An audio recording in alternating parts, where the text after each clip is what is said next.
ప్రభునందు ప్రియమైన దేవుని బిడ్డలగా, మరి భయంకరమైన రోజులలో భయంకరమైన వాతావరణాల పరిస్థితుల్లో మనము జీవిస్తూ ఉన్నాము.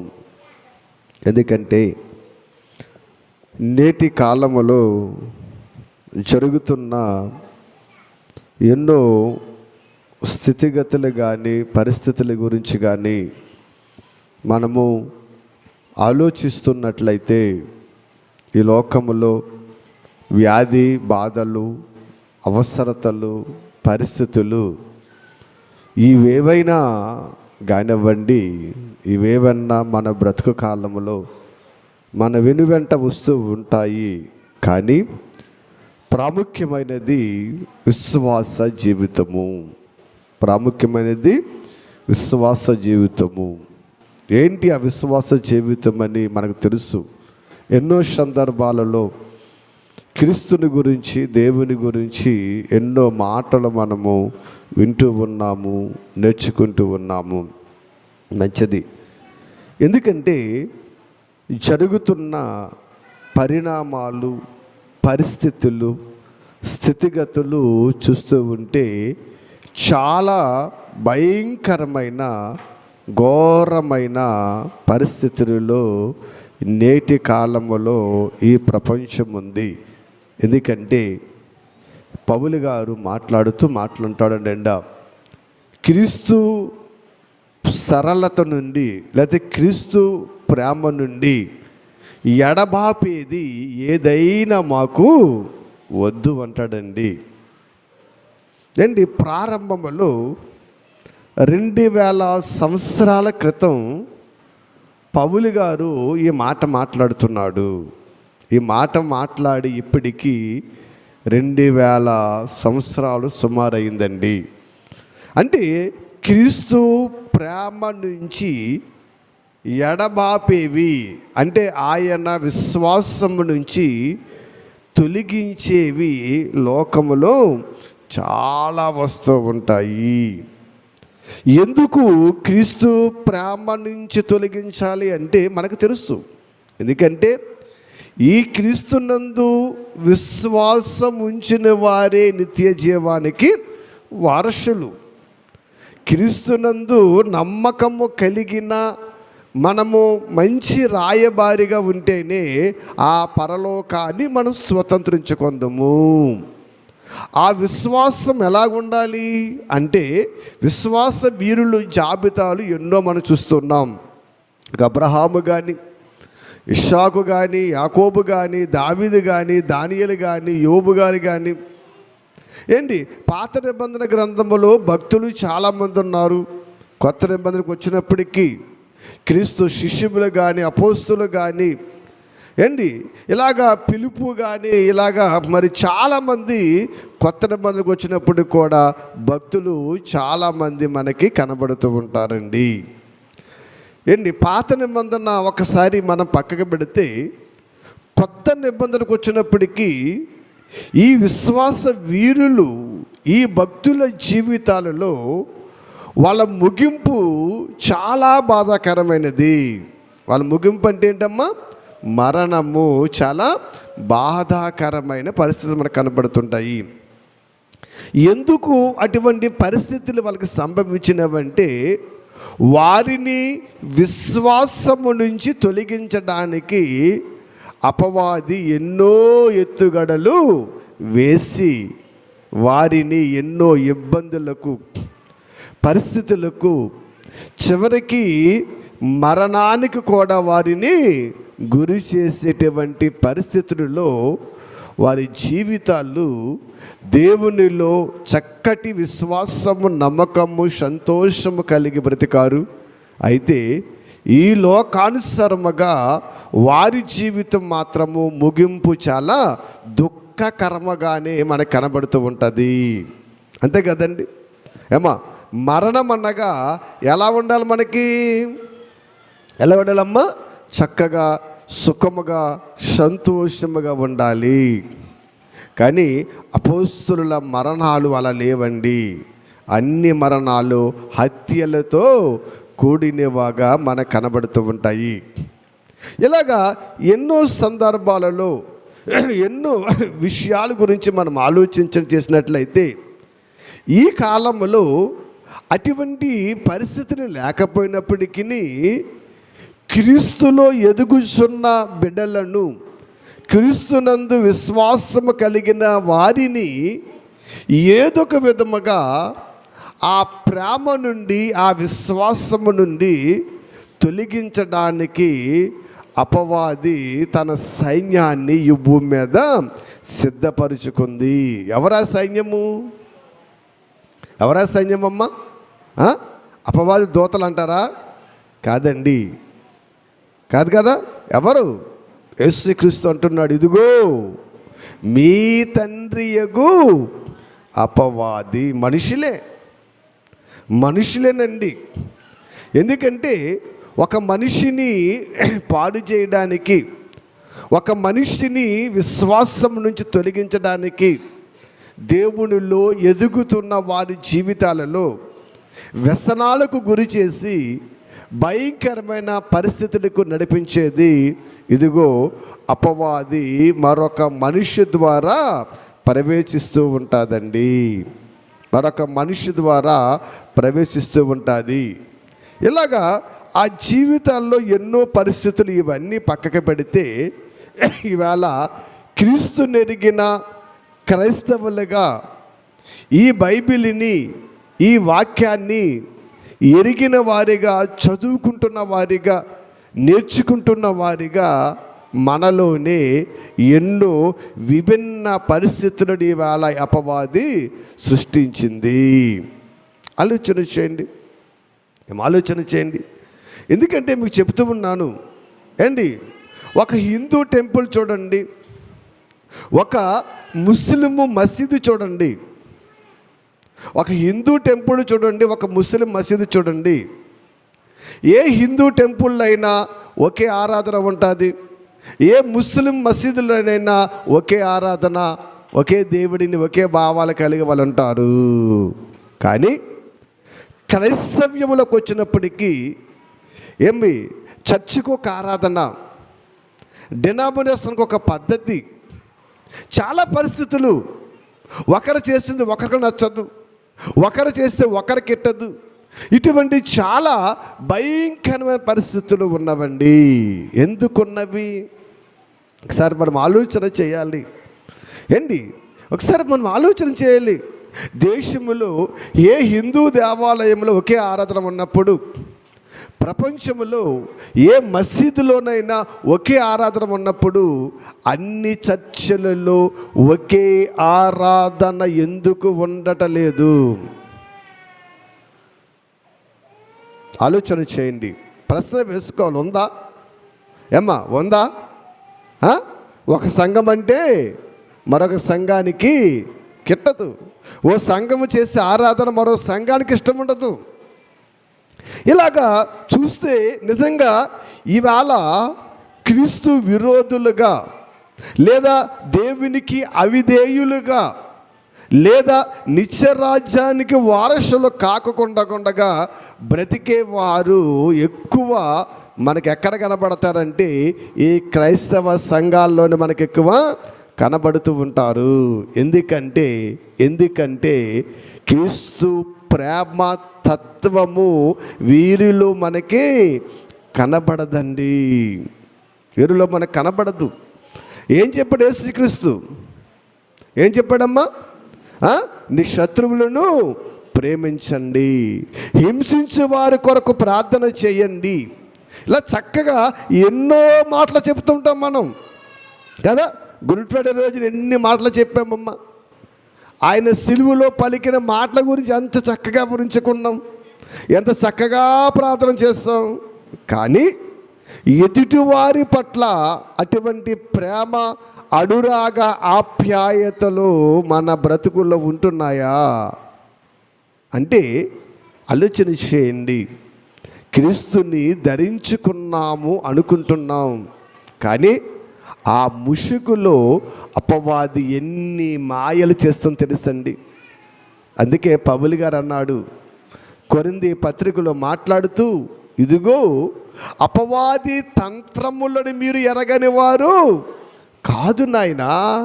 అది చాలా తంత్రాలు ఉపయోగిస్తుంది, అది చాలా కుయుక్తి కలిగినది, అది మోసకరమైనది, అది చాలా ప్రమాదకరమైనదయ్యా.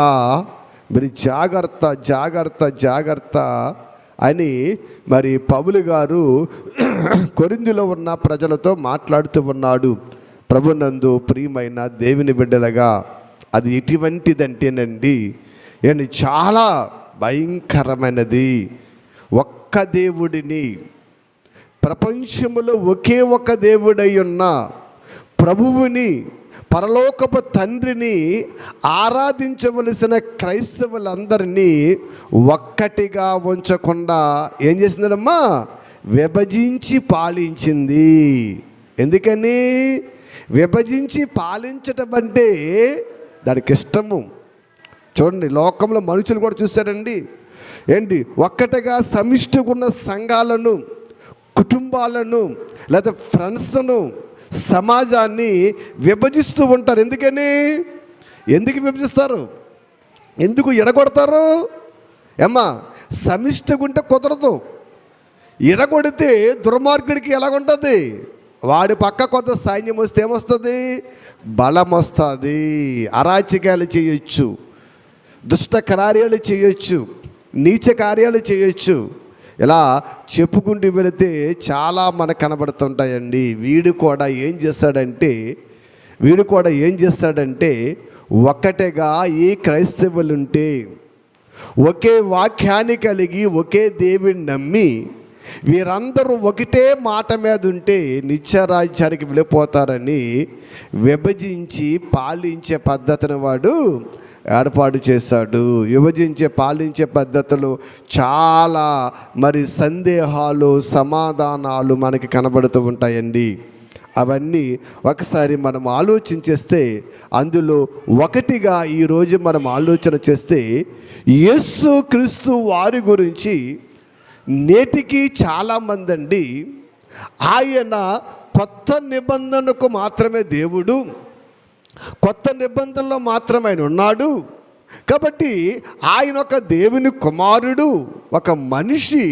ఇదిగో పాత నిబంధనలో తండ్రి అయిన యెహోవా మాత్రం ఉన్నాడు కాబట్టి ఇదిగో ఆయనే దేవుడు అనేటువంటి మరి ఒక వర్గము కూడా ఇవాళ ఈ లోకములో బయలుదేరింది.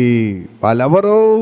క్రైస్తవ వేతలు కదండి, క్రైస్తవులే. వాళ్ళెవరమ్మా? క్రైస్తవులే, క్రీస్తుని ధరించుకున్నవారే. ఎందుకంటే పాత నిబంధన మీరు చదివినప్పుడు, పాత నిబంధన మీరు ధ్యానించినప్పుడు, ఆ పాత నిబంధనలో క్రీస్తు అనే మాట మనకి వినబడదు, యేసు అనే మాట మనకి వినబడదు కదండి. క్రీస్తు అనే మాట వినబడదు, యేసు అనే మాట వినబడదు కాబట్టి, లేదు కాబట్టి ఇదిగో ఆ పాత నిబంధనలో తండ్రే దేవుడు. ఈ కొత్త నిబంధనకు వచ్చినప్పటికీ యేసు క్రీస్తు శరీరధారిగా వచ్చాడు కాబట్టి మనుష్య కుమారుడైనా ఏంటి, వడ్లవాణి కుమారుడు లేదా మరియమ్మ కుమారుడు ఏంటి, ఇలాగా చెప్పుకుంటూ యేసుని దేవుడిగా అంగీకరించిన వారు కూడా లోకములో చాలామంది ఉన్నారు. మంచిది, ఎందుకంటే యేసుక్రీస్తు గురించి దేవుడు ఎన్నో సందర్భాలలో ఎన్నో మాటలు మాట్లాడారు. మనకు తెలుసు, యోహాను సువార్తలో ఏంటి మొదటి అధ్యాయాన్ని అంతా కూడా మనం చదివితే, ఆదియందు వాక్యముండెను, వాక్యము దేవుని యొద్ద ఉండెను, ఆ వాక్యమే దేవుడై ఉండెను అనే మాట మనకు కనబడుతూ ఉంటుంది. అంటే ఆదియందు వాక్యముండెను, వాక్యము దేవుని యొద్ద ఉండెను కదా. అంటే ఇక్కడ ఆది అంటే ప్రారంభము. ఈ ప్రారంభములో యేసుక్రీస్తు వారు ఎక్కడున్నారు? దేవుని యొద్ద ఉన్నారు. ఆయన దేవుని యొద్ద ఉన్నారు. అంటే ఇప్పుడు ప్రారంభములో దేవుని యొద్ద యేసుక్రీస్తు వారు ఉన్నారంటే, మరి పాత నిబంధనలో యేసుక్రీస్తు వారు పరిచర్య లేదా? ఆయన పని లేదంటారా? ఆయన కనబడలేదంటారా? మా పిల్లల కంట్రోల్ చేయండి అమ్మా. ఏంటి ఒకసారి మనం ఆలోచన చేయండి. పాత నిబంధనల్లో యేసుక్రీస్తు వారు పని లేదంటారా? అంటే పేరు లేదు కాబట్టి సమాజం అనుకుంటుంది యేసుక్రీస్తు కొత్త నిబంధనకే దేవుడు. ఎందుకంటే పౌలు గారు కూడా మాట్లాడుతూ ఉంటాడు తిమోతి రాసిన పత్రికలో, ఇదిగో ఆయన కొత్త నిబంధనకు మధ్యవర్తి అయి ఉన్నాడు. ఏంటి అసలు కొత్త నిబంధనకు ఎందుకు మధ్యవర్తి అయి ఉన్నాడు ఆయన? పాత నిబంధనలో ఈయన పని లేదా? అసలు పాత నిబంధనలో ఈయన లేడా అనే సంగతిని మనము ఆలోచన చేసినట్లయితే కొద్ది మాటలు మనకి కనబడుతూ ఉంటాయి. ప్రభునందు ప్రియమైన దేవుని బిడ్డలుగా, యేసుక్రీస్తు వారు చనిపోయి తిరిగి లేచిన తర్వాత ఆ యొక్క యమ్నాయి పట్టణంలోకి వెళుతున్నప్పుడు అక్కడ ఇద్దరు యవనస్తులతో సంభాషించినటువంటి ఆ సంభాషణ అంతా మనకు తెలుసు కదా. అక్కడ సంభాషణ అంతా మనకు తెలుసు.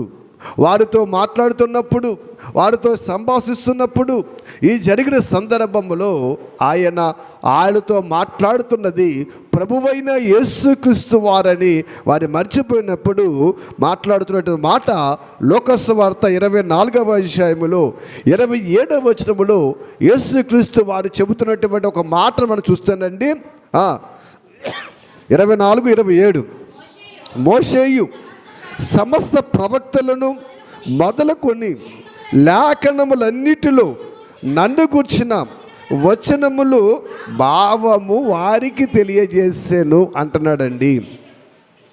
ఇక్కడ ఒక మాట మనం ఆలోచిస్తే యేసుక్రీస్తు వారు వారితో మాట్లాడుతున్న మాట చూస్తే మోషేయు సమస్త ప్రవక్తలను మొదలుకొని, అంటే ఈ పరిశుద్ధ గ్రంథములో ఎంతమంది ప్రవక్తలైతే ఉన్నారో ఏంటి, మోషే అంటే ధర్మశాస్త్రము, మోషే ఏంటి ధర్మశాస్త్రం. ధర్మశాస్త్రం అంటే ఎన్ని పుస్తకాలు? 5 పుస్తకాలు. ఆది, నిర్గమ, లేవియ, సంఖ్య, ద్వితీయోపదేశ కాండాలు. ఈ 5 కాండాలను ధర్మశాస్త్రం అంటారు. కాబట్టి ఇక్కడ మనం ఆలోచన చేస్తే ఆ ఆది కాండము నుంచి చివరి మలాకి గ్రంథం వరకు మోషే ప్రవక్తలందరూ కూడా ఎవరి గురించి రాశారంటమ్మా? ఎవరి గురించి రాశారు? యేసుక్రీస్తు గురించి రాశారంట. మరి యేసుక్రీస్తు గురించి అందరూ రాస్తే యేసుక్రీస్తు గురించి అన్నిటిలో వ్రాయబడితే మరి నేటికి క్రైస్తవులు పాత నిబంధనలో క్రీస్తు లేడంటున్నారండి. అసలు క్రీస్తు పని లేదన్నారండి. అసలు క్రీస్తు పరిచయం లేదంటున్నారండి. ఎందుకంటే ఈవేళ మనం మాట్లాడుకోవలసింది విగ్రహారాధకుల గురించి కాదండి, దేవుడంటే ఎరగని వారి గురించి కాదు. ఎవరి గురించి? దేవుడిని ఎరిగి నాశనానికి వెళ్ళిపోతున్నారు క్రైస్తవులు అనేక మంది అండి. అపార్థాలు చేసుకుంటున్నారండి, వాక్యాన్ని అర్థము చేసుకోలేకపోతున్నారు. ఎందుకంటే వాక్యాన్ని అర్థము చేసుకుంటే జ్ఞానము లేకపోవటము, లేదా అక్కడ వివరించి చెప్పేవారు లేకపోవటము, ఏదో ఒక విషయములో ఇవాళ క్రైస్తవులే తప్పిపోతున్నారు.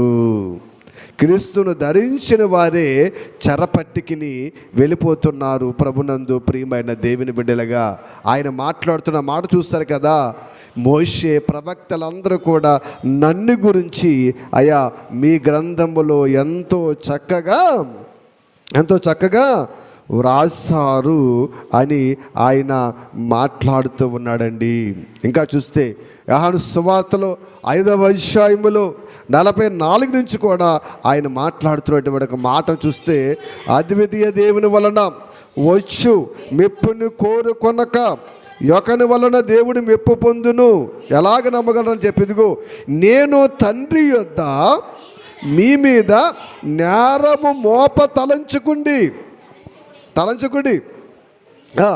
మీరు ఆశ్రయించుచున్న మోషే మీ మీద నేరము మోపును, అతడు నన్ను గురించి వ్రాసని గనుక మీరు మోసేను నమ్మినట్టయితే నన్నును నమ్ముదురు.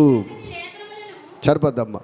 అయితే ఇక్కడ ఇశ్రాయేలు ప్రజలు మోషేను నమ్మామంటున్నారు. ఎవరినమ్మా? ఈ యూదులు మోషేని నమ్మామంటున్నారు. కానీ మోషే నమ్మారు వెళ్ళో? నమ్మలేదన్నాడు ఆయన. మోషేని నమ్మానన్నారు మీరు, కానీ మోషేని మీరు నమ్మలేదురా బాబు అన్నాడు. ఎలాగంట? అసలే మీరు మోషేను నమ్మితే నన్ను కూడా మీరు నమ్ముతారు. ఎందుకని? మీ మోషే నా గురించి ఎన్నో మాటలు వ్రాసాడు. కాబట్టి ఇప్పుడు మోషేని నమ్మిన మీరు మోసే మాటలు విన్నప్పుడు ఆ మాటలలో ఎవరు కనబడాలి? యేసుక్రీస్తు కనబడాలి. మరి యూదులకు యేసుక్రీస్తు కనబడ్డాడా? అసలు యూదులు యేసుక్రీస్తుని అంగీకరించారా? అసలు యూదులు యేసుక్రీస్తుని ఇష్టపడ్డారా? ఆలోచన చేయండి. ఏమా, అసలు యూదులు యేసుక్రీస్తుని అంగీకరించారా? లేదు. ప్రభునందు ప్రియమైన దేవుని బిడ్డలుగా మనం ఆలోచన చేసినట్లయితే ఆయన అంటున్నాడు చూడండి, నేరము మీ మీద మోపేది నేన కాదు. ఎవరు మోపుతున్నారంట? మోషేయే మీ మీద నేరం మోపుతున్నాడు. ఏంటి? ధర్మశాస్త్రం మాది, మోషే మా పితరుడు అని మీరు అనుకుంటున్నారు. ఓరి పిచ్చి వాళ్ళారా, మీరు అజ్ఞానములో ఉన్నారు, మీరు అవివేకములో ఉన్నారు. మీరు అలా ఆలోచిస్తా లేదు. ఏ ధర్మశాస్త్రాన్ని అయితే మీరు నమ్మారు, ఏ ధర్మశాస్త్రం రాసిన మోషేని మీరు మావాడు అంటున్నారో, ఆ మోషేయే మీ మీద నేరారోపణ చేస్తూ ఉన్నాడు. ఎందుకని? మాట, రాసిన మాట నమ్మకపోతే ఆ నేర ఆరోపణ మనం ఎదుర్కోవాలి కదా. రేపు తీర్పులో దేవుని యొద్ద మనం నిలబడినప్పుడు, ప్రభువా మాకేమీ తెలియదంటే కుదురుకుంటాడా? ఊరుకోడు. ఆయనే నేరాపరోపణ చేస్తాడు. ఇదిగో పలానా రోజున, పలానా సంవత్సరములో, పలానా తారీఖున దేవుని సన్నిధిలో ఇదిగో ఈ మాటలు నీకు వినబడ్డాయి కదా, నీవెందుకు వినలేదు? ఎందుకు నువ్వు గ్రహించలేదు? ఎందుకు నువ్వు ఆలోచించలేదు అని ఇప్పుడు మేము చెప్పిన ప్రతి మాట అప్పుడు మీ మీద ఏం చేస్తుందమ్మా? నేర ఆరోపణ చేస్తుంది. మోషే మీతో చెప్పాడు, మోషే ధర్మశాస్త్రం రాయించాడు, కానీ మోషే మాట మీరు వినటలేదు. ఇదిగో ఆ మోషే మాట మీ మీద ఏం చేస్తుందమ్మా? ఏం చేస్తుంది? నేర ఆరోపణ చేస్తుంది. మోషేని నమ్మని అనుకుంటున్నారు మీరు. అసలు నన్ను కాదురా బాబు, అసలు మోషేనే నమ్మలేదు. అంటే ఇప్పుడు యూదులందరూ ఎక్కడ ఉన్నారు? వాళ్ళు భ్రమలో ఉన్నారు కదా. ఇవాళ కూడా క్రైస్తవులు ఎక్కడున్నారు? భ్రమలోనే ఉన్నారు. ఏదో మేము క్రైస్తవులము, బాప్తిసం తీసుకున్నాము, అయ్యే మాదే పరలోకం అనుకుంటున్నారు. ఏమీ లేదు. ప్రభునందు ప్రియమైన దేవుని బిడ్డలుగా ఏమీ లేదండి, ఏమీ లేదు. ఆ పరలోకము కావాలంటే మనము క్రీస్తుని పరిపూర్ణముగా అంగీకరించాలి. క్రీస్తుని పరిపూర్ణంగా అంగీకరించడం అంటే ఆయన మాటని వినాలి. ఆ మాట విని ఆ మాట ప్రకారము మన బ్రతుకును మార్చుకొని జీవించాలి. అది క్రీస్తుని అంగీకరించడం అంటే, అది పరలోకం వెళ్ళేవారి జీవితాలు అంటేనండి. ప్రభునందు ప్రియమైన దేవుని బిడ్డలుగా ఆలోచన చేయండి. ఎందుకంటే ఎన్నో సందర్భాలలో ఎన్నో దేవుని మాటలు మనకు వినబడుతున్నప్పుడు అండి, మనము చాలా జాగ్రత్తగా వాక్యాన్ని మనము ఆలోచిస్తూ ఉండాలండి. చాలా జాగ్రత్తని మనము ఆలోచించాలి. ఎందుకంటే ఎన్నో సందర్భాలలో ఆయన మాట్లాడుతూ ఉన్నాడు. చెప్పాడు, మోసే గారు చెప్పాడు డైరెక్ట్గా, ఇదిగో నా వంటి ఒక ప్రవక్తను దేవుడు మీ స్వజనుల్లో పుట్టిస్తాడు. మీరేం చేయాలని చెప్పాడు? ఆయన మాట మీరు వినమన్నాడు. వినమన్నాడు, వద్దన్నాడా? ఈ మాట ఎవరు చెప్పారు? మోషే చెప్పాడు. ఎవరికి చెప్పాడు? యూదులకు, ఇశ్రాయేలు ప్రజలకే చెప్పాడు. మరి నా వంటి ఒక ప్రవక్త వస్తాడు, ఆయన మాట మీరు వినండి, అని చెప్పినప్పుడు అపొస్తలుల కార్యాలు ఉంటుందండి 3వ అధ్యాయంలో ఆ మాట. ఏంటి, అతని మాట మీరు వినండి, అతని మాట మీరు గ్రహించండి, అతని మాట మీరు వినండి అని మరి మోషే చెప్పాడు కదా. మోషే మా నాయకుడు అంటున్నారు కదా, మోషే ధర్మశాస్త్రం మాట అంటున్నారు కదా. ఇప్పుడు ఆ మాట వినమన్నప్పుడు వీరు క్రీస్తు మాట విన్నారా? వినలేదు. వింటే ఆయనను చంపేవారు కాదు అని కూడా మన వాక్యాన్ని విన్నాము. వినలేదు. ఏం చేశారమ్మా? ఆచారాల్లో పడిపోయారు కదా, సిద్ధాంతంలో పడిపోయారు, పెద్దల మాటకు లోబడిపోయారు. ఇలాగా వాళ్ళ ఇష్టానుసార జీవితంలో వెళ్ళిపోయారు. మోషే మాట వారు వినలేదు. కాబట్టి ఇప్పుడు ఇశ్రాయేలు ప్రజల మీద, యూదుల మీద నేర ఆరోపణ ఎవరు చేస్తున్నారు? మోషే చేస్తున్నాడు. యేసు నేను కాదు, మీ మోషేయే మీ మీద నేరారోపణ చేస్తూ ఉన్నాడు.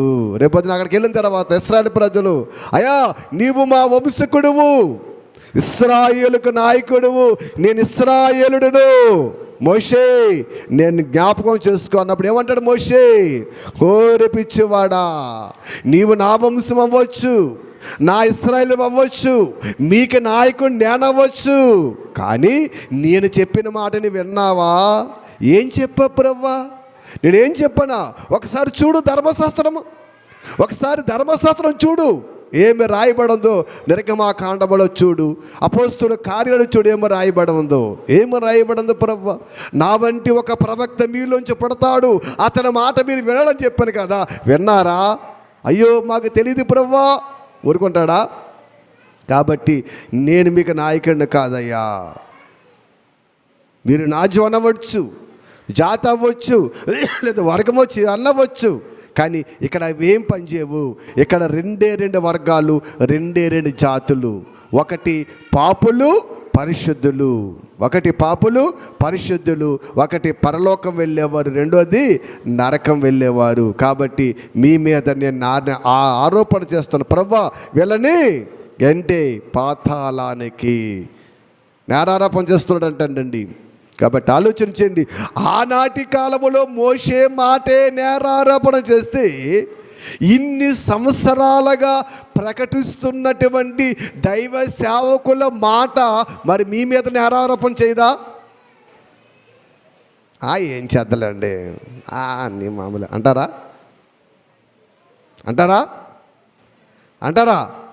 నేరారోపణ చేయదా? ప్రతి మాట నేరారోపణ చేస్తుందండి. ప్రతి మాటకు లెక్క చెప్పాలి మనము. క్రైస్తవ జీవితం అంటే లోకములోది కాదు. మీకు ఎన్నోసార్లు చెబుతున్నాం. నువ్వు నిష్టానుసారంగా బ్రతకడానికి దేవుని సన్నిధికి రావక్కర్లేదు. లోకములు ఎలా బ్రతకడం ఇష్టమే, కానీ దేవుని సన్నిధికి వచ్చినప్పుడు వాక్యం వినకపోతే, దేవుని మాటకు లోబడకపోతే, రేపొద్దున్న ఈ మాట నిన్నక్క నిలబెడుతుంది, నీ మీద నేర ఆరోపణ చేస్తుంది. అప్పుడు నీ దగ్గర సమాధానం ఉందా? ఆలోచన చేయండి. ప్రభునందు ప్రియమైన దేవుని బిడ్డలాగా మనం ఆలోచన చేసినట్లయితేనండి చాలా జాగ్రత్తగా మనం ఆలోచన చేయాలి. మీరు చదివారు ఉత్తర ప్రత్యుత్తర భాగములు.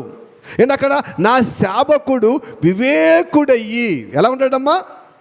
ఆమె ఎలా ఉందమ్మా? ఉత్తర ప్రత్యుత్తరాలు చదివారు కదా.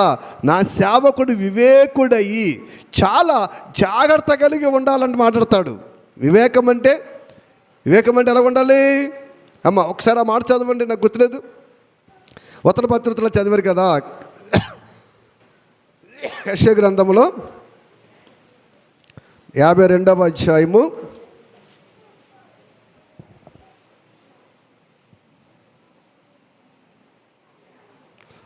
13వ చూడండి.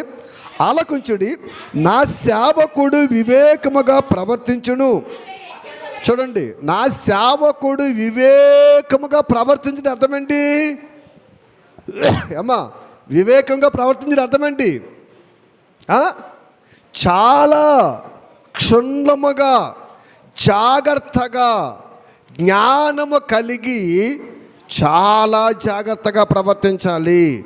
వినే మాట కానీ, చెప్పే మాట కానీ, నడిచే మార్గము కానీ చాలా జాగ్రత్తగా ఉండాలి. ఇక్కడ సేవకుడు అన్నాడని మేమేనుకుంటారా? మేమనుకున్నారా? అందరూ కూడా సేవకులే, అందరూ కూడా దేవుని యాజకులేనండి. ఎలా ప్రవర్తించాడమ్మా? వివేకముగా, జ్ఞానము కలిగి చాలా జాగ్రత్తగా ప్రవర్తించాలి. ఎందుకంటే ఈ వివేకము లేకే, ఈ జ్ఞానము లేకే, ఈ ఆలోచన లేకే అందరూ కూడా ఏమైపోతారంట? చెరపట్టబడిపోతున్నారంటండి. అపవాది ఎంత తెలివిగా చెప్తుంది తెలుసండి, ఎంత తెలివిగా మోసం చేస్తుందా ఏంటి? ఎంత వేడిలో, ఎంత ఎండలో, ఎంత గొంతుకు చిప్పుకుని వాక్యం మాట్లాడుతున్నామా? అదంటదా? ఆయనదే, నీదే, నీకెందుకు? నీ పని నీదే, ఆయన పని ఆయనదే. మీరేం పడుచుకోకండి. ఈ వారం కాకపోతే వచ్చే ఆదివారం ఉందాం, లేదా శుక్రవారం ఉంది, కాబోలు రోజులు ఉన్నాయి.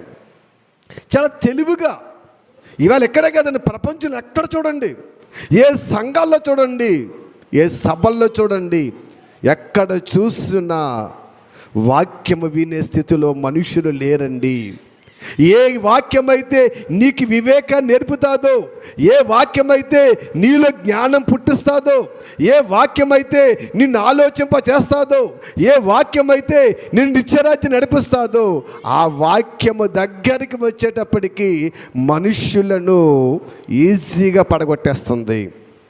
ప్రభునందు ప్రియమైన దేవుని బిడ్డలాగా మనం ఆలోచన చేస్తే ఎలా ఉండాలన్నమాట? ఎలా ఉండాలన్నాడైనా? ఆలకించండి, మీరు వివేకము కలిగి ఉండాలి, జ్ఞానము కలిగి ఉండాలి, ప్రతి దాని యందు చాలా జాగ్రత్తగా ఉండాలి, చాలా జాగ్రత్తగా ఉండాలి. కానీ మనము అస్సలే క్రైస్తవుడికి జాగ్రత్త లేదు తెలుసండి. అసలు క్రైస్తవుడికి జాగ్రత్త లేదు. ఎందులోనూ జాగ్రత్త లేదండి, ఎందులోనూ జాగ్రత్త లేదు. లోకములోనూ లేదు, దేవునిలో లేదు, ఎక్కడ జాగ్రత్త లేదండి, ఎక్కడ జాగ్రత్త లేదు. చాలా భయంకరమైన పరిస్థితి, చాలా జాగ్రత్త. చూడండి, ఎప్పుడు మరి ప్రారంభములో మోషే మాట్లాడిన మాట ఈవేళకి నేరారోపణ చేస్తుందంటే, మరి మన మాట నేరారోపణ చేయదా? భూమి ఆకాశములు గతించినా కానీ దేవుని మాటలు మాత్రము గతించవు. ప్రభునందు ప్రియమైన దేవుని బిడ్డలాగా అందుకే చాలా జాగ్రత్తగా ఉండాలి. మనం ఏదైనా మాట్లాడినప్పుడు ఆ మాట మరలా మన నోట వస్తుందా ఆలోచించుకోవాలి. ఏదైనా చెప్పినప్పుడు దానికి వ్యతిరేకంగా మళ్ళా ఏమైనా మనం ఆలోచిస్తున్నామా? సేవకులు ఈ మాట చెప్పారు కదా, దీనికి వ్యతిరేకంగా మనం ఏమో మాట్లాడుకుంటున్నామా అని చాలా జాగ్రత్తగా ఆలోచించాలి. వివేకము, ఈ వివేకాన్ని పాడు చేసి నేడు సర్వనాశనము చేస్తుందండి అపవాది. దేవుని బిడ్డలుగా సమాజంలో, సంఘాలలో జనమైతే ఉంటున్నారు, గొట్టలు ఉంటారు, కానీ పరలోకం వెళ్ళేవారు ఎవరు? పరలోకం వెళ్ళేవారు ఎవరు? ఆలోచన చేయండి. ప్రార్థన అంటే భయం లేదు, దేవుడు అంటే భక్తి లేదు, వాక్యం అంటే శ్రద్ధ లేదు. ఇవాళ సమాజంలో ఏదో వస్తున్నాం వెళుతున్నాం ఇటువంటి పరిస్థితుల్లోనే వెళ్ళిపోతున్నారు కానీ ఆలోచన లేదండి. ఎందుకంటే ప్రభువైన యేసు క్రీస్తు వారు భూత భవిష్యత్తు వర్తమాన కాలాలకైనా చెందినవాడు. ప్రకటన గ్రంథంలో రాయబడింది కదా ఆయన అల్ఫయు ఓమేగయు ఆయనే. అల్ఫయు ఓమేగ అంటే ఆది అంతముల ఆయనేనండి. ప్రారంభమాయనే అంతమాయనేనండి. అంతమాయనే. ఆయన రెండవ రాకడతోనే ఈ విశ్వం అంతమైపోద్ది, లయమైపోతుంది. అటువంటి క్రీస్తు మాటకు నేటి ప్రపంచం ఎంతవరకు నిలువనిస్తుంది, ఎంతవరకు విధేయతను చూపగలుగుతుంది ఆలోచన చేయండి. ప్రభునందు ప్రియమైన దేవుని బిడ్డలుగా క్రీస్తు పని, క్రీస్తు పరిచర్యండి ఆనాటి నుంచి ఈనాటి వరకు, ఆయన వచ్చే వరకు కూడా ఈ సర్వ ప్రపంచాన్ని దేవుని యొద్దకు నడిపించటములోనే ఆయన పని అయ్యిందండి. ఎందుకంటే ఒకసారి ఆ పేతురు గారు రాస్తుండండి ఒక చక్కటి మాట. ఆయన పూర్వ దినాల గురించి మాట్లాడుతూ ఉంటాడు. ఒకసారి మనం తీద్దాం. పేతురు గారు రాసిన మొదటి పత్రికలో, పేతురు గారు రాసిన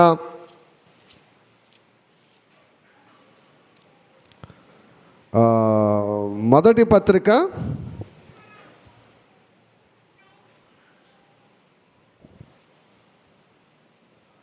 పేతురు గారు రాసిన మొదటి పత్రిక ఒకసారి 3:19 చూడు. 3:19 దేవుని దీర్ఘశాంతము ఇంకా కనిపెట్టుచున్నప్పుడు పూర్వము నోవహు దినములలో వాడ సిద్ధపరచుచుండగా అవిధేయులైన వారి యొద్దకు అనగా చెరలో ఉన్న ఆత్మల యొద్దకు ఆయన ఆత్మరూపుగానే వెళ్ళి వారికి ప్రకటించెను అంటున్నాడు ఇక్కడ పేతురు గారండి. చూడండి, ఇక్కడ పేతురు గారు మాట్లాడుతూ దేవుని దీర్ఘశాంతము ఇంకను కనిపెట్టుచుండునప్పుడు కదా, అంటే పాత నిబంధన కాలంలో దేవుడు దీర్ఘశాంతము కలిగి ఉన్నాడా, రోషం కలిగి ఉన్నాడా? ఎలాగున్నాడు? రోషము. ఎందుకంటే చేసిన తప్పుకు వెంటనే శిక్ష పడిపోయేది, వెంటనే చంపేయటము, లేదా రోగాలు వచ్చేయటము, లేదా వ్యాధులు కలగడము, ఏదో ఒకటి వెంటనే శిక్ష అయిపోయేది. చూడండి, అప్పుడు దీర్ఘశాంతము కోసం కనిపెట్టుచున్నప్పుడు అంటండి నోవహు జలప్రలయంలోనంటండి యేసుక్రీస్తు వారు ఆత్మరూపుగా వెళ్ళి వాళ్ళకి ఏం చేశాడంట? ప్రకటన చేశాడు. ఏంటి, యేసుక్రీస్తు వారు ఆత్మరూపముగా వెళ్ళి ఎవరికి ప్రకటన చేశారు? ఎవరి ద్వారా ప్రకటన చేశాడు ఆయన? ఎవరి ద్వారా ప్రకటన చేశారు? ఎవరికి ప్రకటన చేశాడు? నోవహు ద్వారా అక్కడున్న ప్రజలందరికీ ప్రకటన చేశాడు. కానీ వాళ్ళు ఎవరి మాట లేదు, నోవహు మాట వినలేదండి. కానీ యేసుక్రీస్తు వారు ఏం చేశాడమ్మా? ప్రకటన చేశాడు.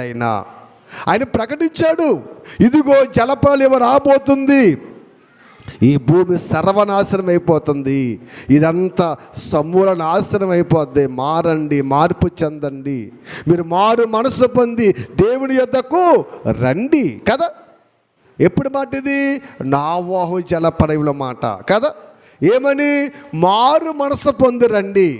ఇప్పుడు కూడా పాస్టర్లు ప్రకటించేదేంటి? మారు మనసు పొంది రండి. ఇన్ని వేల సంవత్సరాలలో ఏం మార్పు వచ్చింది? ఎంతమంది దైవ సేవకులు, లక్షల కోట్ల మంది దైవ సేవకులు సంఘాలలో ప్రకటిస్తే ఇంకా మారు మనసు పొందుందంటే అసలు ప్రజలలో మార్పు ఉందంటారా? ఇప్పుడు ప్రకటించవలసింది రండి మారు మనసు పొందండి కాదు. ఏం ప్రకటించాలి? ఏం ప్రకటించాలి? పదండి మన పరలోకం వెళదామని ప్రకటించాలి. వింటారా? ఆ ప్రకటన ఉందా? చూడండి, ప్రభు సమాజం ఎటువంటి భయంకర పరిస్థితుల్లో ఉందో. అంటే అందరూ కూడా ఎలా తెలుసండి, గొర్రె చర్మమ్మ కప్పుకున్న పైకి క్రైస్తవులే, పైకి భక్తి పనులే, కానీ ఏమి లేదు, బ్రతుకులలో మారు మనసు లేదండి. చూడండి, నోవహు జలప్రలయం వెళ్ళి ఇప్పటికి ఎన్ని వేల సంవత్సరాలు అయింది. ఆయన ప్రకటించింది అదే, ఇప్పుడు మనం ప్రకటిస్తుంది అదే, యేసుక్రీస్తు వారు ప్రకటించింది అదే కదా. లోకోత్సవంలో ఏం ప్రకటించాడు ఆయన? 4వ అధ్యాయం ఏం ప్రకటించాడు? పరలోక రాజ్యము సమీపించుతుంది, అందరూ మారు మనసు పొంది రక్షణ పొందండి. ఇప్పుడు మేమే ప్రకటిస్తున్నాం, మారు మనసు పొందండి అమ్మా, ప్రాకడ సంభిస్తుంది, దేవుని యొద్దకు రండి. మా తర్వాత తరం కూడా ఏం ప్రకటిస్తారు? క్రీస్తు వచ్చే వరకు ఇదే ప్రకటనలో సమాజం ఉంటే ఇంకా పరలోకం వెళ్ళేది ఎప్పుడు? చూసారా ఏంటి, యేసుక్రీస్తు వారు ఆనాటి కాలములో నోవహు జలప్రలయములో ప్రకటన చేశాడంట. మీకు చెప్పాను, నిర్గమాకాండములో మీకు చెప్పాను, 33వ అధ్యాయంలో మీకు తెలుసు, ప్రత్యేకంగా ఒకసారి చెప్పాను. అక్కడ ఏండి ఇశ్రాయేలు ప్రజలు అరణ్య మార్గములో వెళ్ళడానికి సిద్ధపడుచున్నప్పుడు అక్కడ అయ్యా మేము వెళతాము, మరి మాకు తోడు ఎవరొస్తారు, మా కోడ ఎవరొస్తారు, మమ్మల్ని ఎవరు నడిపిస్తారు అని అక్కడ ఆయన చెప్పినప్పుడు అక్కడ అంటూ ఉంటాడు దేవుడు అంటూ ఉంటాడు అక్కడండి. ఒకసారి అవి కొద్ది వచనాలు చెప్పి ముగిస్తాను చూడండి. ఒకసారి నిర్గమాకాండములో ఒకసారి 33వ అధ్యాయాన్ని మీరు చూస్తానండి. 33వ అధ్యాయములో ఒకసారి 12 నుంచి మనం చదువు చూడండి. మోసే యెహోవాతో ఇట్లా నేను చూడుము, ఈ ప్రజలను తోడుకొని పొమ్మని నీవు నాతో చెప్పుచున్నావు, కానీ నాతో ఎవరిని పంపేదువో అది నాకు తెలపలేదు.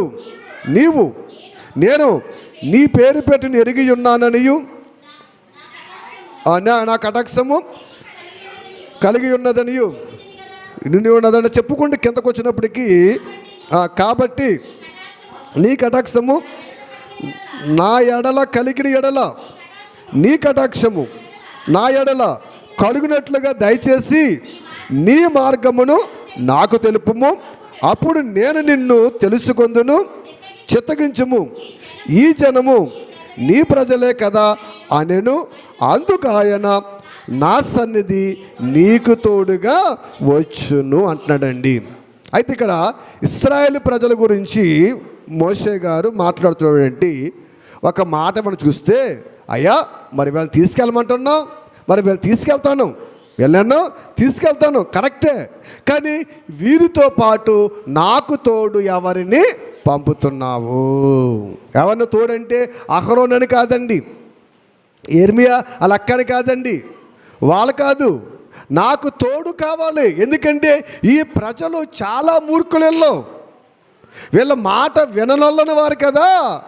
మాట వినకపోతే పక్కకు పెట్టు, మళ్ళీ ఏం చేస్తారు వీళ్ళు? మోషేనే దూషించేవారు, మోషేని హేళన చేసేవారండి. అవేళ కదండి ఇవాళ కూడా సమాజం ఉంది, వాక్యం వినరు కదా, వినేవాడికి మళ్ళీ ఏం చేస్తారు వీళ్ళు? చెప్పేవాడికి వంకల పెట్టి కొంకులు తగిలించి రకరకాల జనాంగము.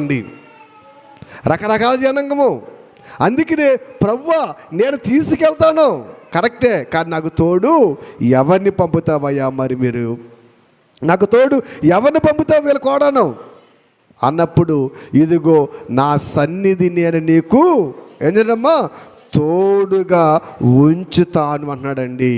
ఏ తోడు? ఎవరిని తోడు పంపాడంటే, ఎందుకంటే దీని గురించి చెప్పాలని చాలా సమయం పడుతుంది, మీకు సరే చెప్పాను. కానీ ఒక సందర్భంలో యేసు దేవుడు అంటాడు, నేను మీతో రానయ్యా, నేను మీతో రాను. ఎందుకు దేవుడు రాడు?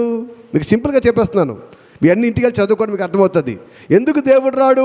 నేను వస్తే నాకు చాలా కోపము, చాలా రోషము గలవాడును. దారి మధ్యలో వీరేదైనా తప్పు చేస్తారని ఏం చేస్తాను? వెంటనే చంపేస్తాను. కాబట్టి నేను రాను, కానీ నా సన్నిధి నీకు తోడుగా పంపుతాను. మరి ఎవరిని పంపాడైనా? ఎవరిని పంపుతాడు? ఒకసారి 34:9 చూడండి. ఒకసారి 34:9 చూడండి. ప్రభువా నా మీద నీ కటాక్షము కలిగిన యెడల నా మనవి ఆలకించుము, దయచేసి నా ప్రభువు మా మధ్య నుండి మాతో కూడా రావలెను. వీరు లోబడినోళ్ళని ప్రజలు మా దోషమును పాపమును క్షమించి మమ్మును నీ స్వాస్థ్యముగా చేసుకొనుము. ప్రభువా నువ్వు మాతో రావాలి.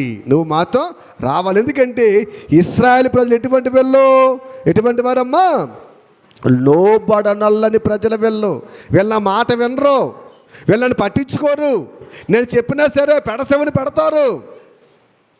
అస్సలే వీళ్ళ మాట వినరయ్యా, వీళ్ళు పట్టించుకోరు. కాబట్టి ఎవరిని పంపుతావో నాతో ఎవరొస్తారో, కానీ నాకు మాత్రము తోడు రావాలి అన్నప్పుడు దేవుడు నా సన్నిధి నీకు ఎలాగుందమ్మా? తోడుగా ఉంది, నీవు వెళ్ళుము అన్నప్పుడు ఎవరు తోడు వచ్చారంటారు? దేవుడు వచ్చారంటారా? దేవుడు వచ్చారంటారా? ఆయన రాడు. ఎందుకంటే 33 చూడండి, 33:1-3 చదివితే చూడండి. మరియు యెహోవా మోసేది ఎట్లా, నీవు ఐగుప్తు నుండి తోడుకొని వచ్చిన ప్రజలను బయలుదేరి నేను అబ్రహామును ఇస్సాకుతోను యాకోబుతోను ప్రమాణము చేసి నీ సంతానమునకు నేనిచ్చేదనని చెప్పిన పాలుదే దేశమునకు ప్రవహించు దేశమునకు లేచిపోండి. నేను నీకు ముందుగా దూతలు పంపి కానానీయులను హిత్తీయులను గజ్జీలను ఇలాగ మనం చదువుకుంటూ వస్తే ఇదేమంటే మీరు అక్కడికి వెళ్ళండి, నేను అక్కడికి మీ యొక్క దగ్గరకు దూతను పంపుతాను అంటూ ఉంటాడండి. ఇక్కడ మనం ఆలోచిస్తే చాలామంది వేళ అనుకుంటున్న మాట ఏంటంటే ఇశ్రాయేలు ప్రజలు ప్రయాణం చేసేటప్పుడు నే సన్నిధి నీకు తోడుగా అంటే దేవుడే వారికి తోడుగా వచ్చాడు అని చాలామంది వాళ్ళ అనుకుంటున్నారు. కానీ ఆయన ఏం చేశాడు?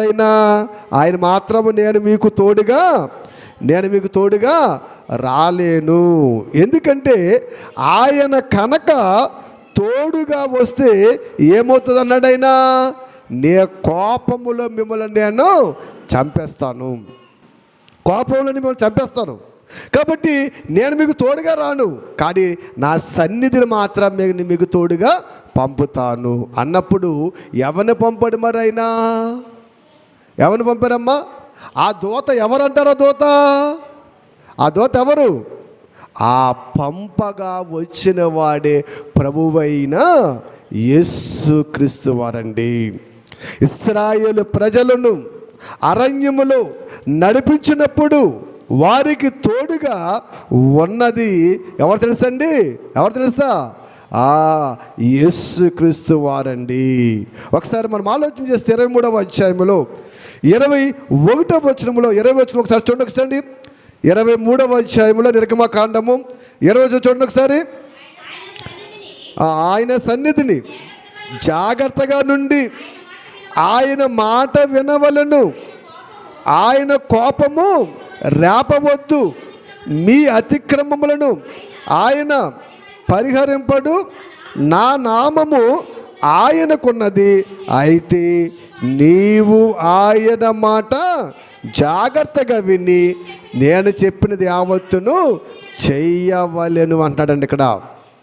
ఇక్కడ కూడా మనం ఆలోచిస్తే ఇదిగో త్రావోలో నేను నిన్ను కాపాడకు, మరి దూతను ముందుగా పంపుతున్నానని చెప్పాడు కదా. ఆ దూతను పంపేటప్పుడు ఆయన చెప్తా చూడండి, ఆయన సన్నిధిని ఎలా ఉండాలి? జాగ్రత్తగా ఉండాలి. రెండోది ఆయన మాట మీరు వినాలి. మూడోది ఆయనకు కోపము రేపవద్దు అని ఇటువంటి సందర్భాలలో ఆయన మాట్లాడుతూ ఉన్నాడు.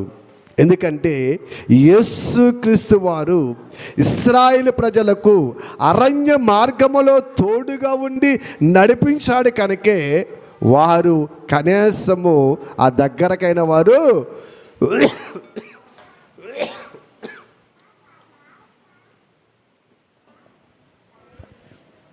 చేరగలిగారు. లేకపోతే అసలు ప్రారంభంలోనే దేవుని ఉగ్రతకు ఏమైపోయేవారు? ప్రారంభంలోనే చచ్చిపోవలసిన వారు. ఎందుకంటే చాలా వాక్యాలు మనం చూస్తే మనకు కనబడుతుందండి. ఎందుకంటే ఆయన చెప్తున్నాడు ఖచ్చితంగా, ఆ వచనం నాకు గుర్తులేదు కానీ, నేను మీకు కూడా రానయ్యా, నేను వస్తే నీకు చాలా కోపము, చాలా రోషం గలవాడును, నేను వస్తే మిమ్మల్ని మధ్యలోనే సంహరించేస్తాను, మధ్యలోనే చంపవేస్తాను, కాబట్టి నేను మీకు కూడా రాను, కానీ మీకు తోడుగా ఎవరు పంపుతాడమ్మా? ఎవరు పంపుతాను? దూతను. ఆ దూత ఎవరు? యేసుక్రీస్తు వారండి.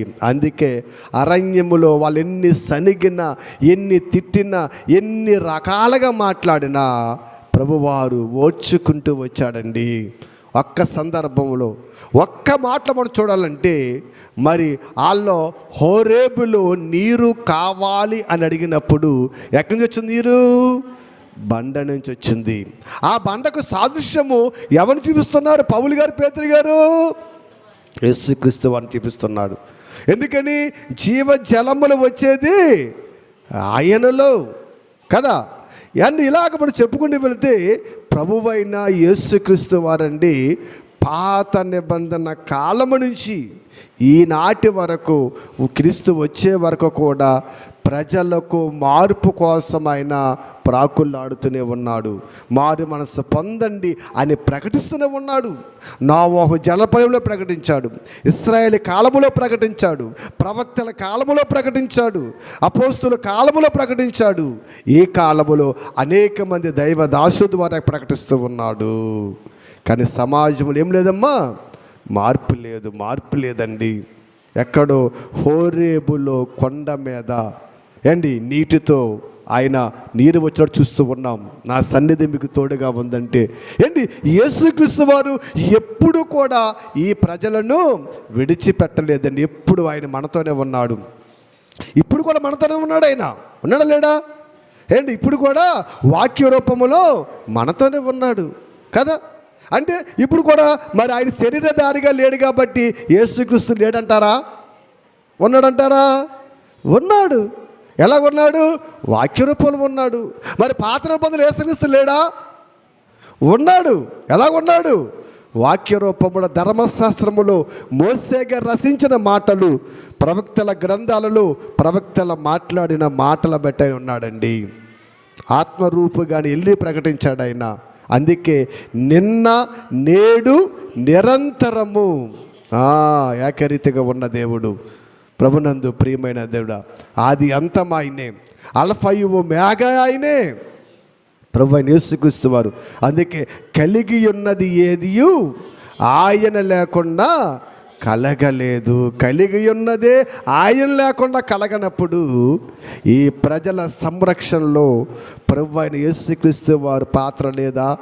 ఉంది. కానీ సమాజము గుర్తించట్లేదండి. ఆవేళ ఇశ్రాయేలు ప్రజలు ఏ రీతిగా అయితే గుర్తించలేదో ఇవాళ కూడా చాలామంది అండి యేసుక్రీస్తు కొత్త నిబంధనకి దేవుడు ఒకడు, కొత్త నిబంధనకి మధ్యవర్తుడు ఒకడు, పాత నిబంధనలు యేసుక్రీస్తు లేడని ఒకడు. ఇలాగా ఎవరు ఇష్టం వచ్చినట్టు వారు గ్రూపులుగా డివైడ్ అయిపోయి క్రైస్తవ్యాన్ని ఎలా చేసే తెలుసండి? క్రైస్తవ్యాన్ని ముక్కలు చేసేసారండి. ముక్కలు చేసేసారు. ఈ ముక్కలలో ఏ ముక్క పరలోకం వెళ్ళాలి? దేవుడి ఉద్దేశము ఒక్క ముక్క పరలోకం వెళ్ళాలని కాదండి, అన్ని ముక్కలు పరలోకం వెళ్ళాలి. మరి వెళ్తాయంటారా? వెళ్ళవు. ఎందుకంటే ఈవేళ ప్రపంచంలో హిందువులందరూ ఏకమవుతున్నారు, ప్రపంచంలో ముస్లింలు అందరూ ఏకమవుతున్నారు. కానీ క్రైస్తవులు మాత్రము ఏకం అవ్వట్లేదు. ఎందుకు అవ్వట్లేదు? స్వార్థము, అసూయ, ద్వేషాల, కక్షలు ఇవన్నీ కూడా ఎక్కడ ఎక్కువ క్రైస్తవ్యములో పెట్టేసింది అపవాదండి. ఎందుకంటే వీరు పరలోకానికి వారసులు. ఆ పరలోకం వెళ్లకుండా ఉండాలని విభేదాలు సృష్టించి భయంకరమైన పరిస్థితులు కల్పించి నాశనం నడిపిస్తుంది. అందుకే ఎంత గొంతుకు చిచ్చుకుని ఎందుకు చెప్తుందో తెలుసా? మారాలి, మార్పు చెందాలి, ఆ పరలోకాన్ని స్వతంత్రించుకో. చాలా ప్రమాదం అండి. మనం చూస్తారు 50 మంది ఆర్ఎస్ఎస్ కార్యకర్తలు చర్చి మీదకి వెళ్ళి దాడి చేసి పాస్టర్ను కొట్టి చర్చిలో జై శ్రీరామ్ అని నినాదాలు చేస్తుంటే గవర్నమెంట్లు పట్టించుకోవు, పోలీసు వారు మాట్లాడరు, అధికారులు మాట్లాడడు. అదే ఒక క్రైస్తవుడు రోడ్డెక్కితే మాత్రము అరెస్టులు, లాఠీ దెబ్బలు, గొడవలు, భయంకరమైన పరిస్థితులు. చాలా భయంకర పరిస్థితుల్లో మనం ఉన్నాం తెలుసా? ప్రభునందు ప్రియమైన దేవుని బిడ్డలుగా చాలా భయంకర పరిస్థితుల్లో మనం ఉన్నామండి. మన చుట్టూ చాలా భయంకర పరిస్థితి ఉందండి, చాలా భయంకర పరిస్థితి. అందుకే దేవుడు కూడా తన కోపాన్ని ఏమి కూడా ఆపుతలేదండి. మనం చూసారు దుబాయ్ ఏమైపోయింది? 1 గంట కురిసిందండి వర్షం. 1 గంట దుబాయ్ అంతా సముద్రం అయిపోయింది తెలుసండి. ఎక్కడో ఉండవలసిన సముద్రము దుబాయ్లోకి వచ్చేసింది. మీరు చూసారు లేదా న్యూస్? మొత్తం కొట్టుకుపోయింది. స్కూల్ పిల్లలు ఆ బస్సు వెళ్ళిపోతున్న కేకలేస్తున్నారు. వాళ్ళు రక్షించేవాడు లేడండి. కొట్టుకుపోతుంది బస్సు సముద్రంలోకి. మమ్మల్ని రక్షించమని కేకలేస్తున్నారు, ఆర్తనాదాలు చేస్తున్నారు. ఎవరు రక్షిస్తాడు?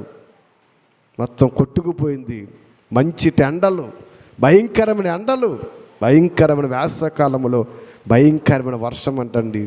దుబాయ్ దేశము ఏర్పడిన తర్వాత అంటండి ఎప్పుడు అటువంటి విపత్తు అక్కడ వాళ్ళు చూడలేదంటున్నారండి. చాలా భయంకరంగా ధూమంగా కాలవలో వెళ్ళిపోతే సునామీ వచ్చినట్టండి. వర్షం భయభత్సమైన వర్షం గురించి నాశనం అయిపోయింది. ప్రభునందు ప్రియమైన దేవుని బిడ్డలుగా ఇవన్నీ ఎందుకు అనుకుంటున్నారు? ఇవన్నీ ప్రజలలో మార్పు లేదండి. దేవుని సన్నిధికి వస్తున్నారు కానీ, సన్నిధిలో కూర్చున్నారు కానీ వాక్యానికి చోటు లేదండి. వాక్యానికి చోటు లేదు. పరలోకం వెళ్ళేవారు చాలా తక్కువ మంది అండి. దేవుడు ఎందుకు ఈ రాకడ ఆపుతా తెలుసండి? ఇంకా పరలోకం వెళ్ళేవారి లెక్క సరిపోలేదు. పరలోకం వెళ్ళేవారి లెక్క సరిపోలేదు. ప్రపంచమంతా క్రైస్తవులే, లెక్క సరిపోవడం ఏంటి? ప్రపంచమంతా క్రైస్తవులు, లెక్క సరిపోవడం ఏంటి? ఇప్పుడు ఎలక్షన్ టైం కదండి. మన సీఎం జగన్ గారు మీటింగ్ పెట్టారు, జనం ఎలా ఉంటారు? గొట్టగొట్టలో.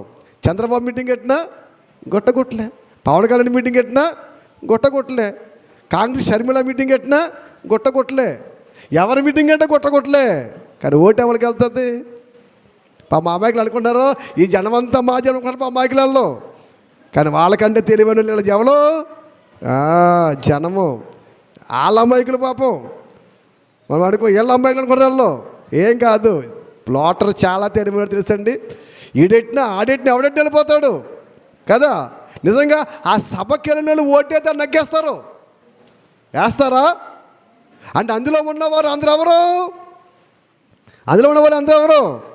అందరూ కరెక్ట్ కాదండి. కొంతమంది కరెక్ట్, కొంతమంది తినేసి మోసం చేసేవారు, కొంతమంది ఏంటి అవసరానికి వెళ్ళేవారు, కొంతమంది ఇలా రకరకాల జనం ఉంటారు.